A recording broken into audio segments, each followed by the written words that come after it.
السلام علیکم جی، ستاسو نوم څه دی؟ کوم ځای سره هم تعلق دی؟ وعلیکم السلام. محمد زیب مې نوم دی، ډاګۍ سره تعلق ساتم. محمد زیب، دا راته ووایي اوسني حالاتو کې ستاسو په زړه باندې غټ بوج څه دی؟ ډي ډي ایم د ګورنمنټ نه مخکې عمران خان چې کوم دی نو هغه بیا هم څه نه څه ګراني، خو خیر په دغه په حکومت کې هم راغلی، خو دونه نه راغلی لکه څونه چې اوس راغلی دی، لکه څنګه چې پی ډي ایم دا ګورنمنټ شروع شوی دی. ورځ تر ورځه دا مهنګایي مخ په وړاندې روانه ده، نو دې په وجه باندې عوام ډېر زیات پریشانه دي او خاص کر زمونږ په کاروبارونو باندې ډېر زیات اثرات په دې باندې پرېوتي دي.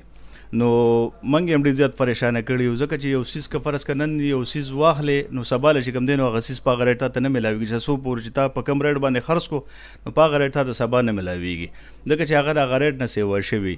نو په دې باندې موږ په دوکاندارانو باندې هم ډېر غټ اثرات پرېوتي دي. خاص کر نن سبا چې کوم دی نو موږ یو موبایل نن خرڅ کړو موږ په 43,000 روپۍ باندې، هغه چې کوم دی نو موږ د بل دوکاندار نه راواغست په 45,000 روپۍ باندې.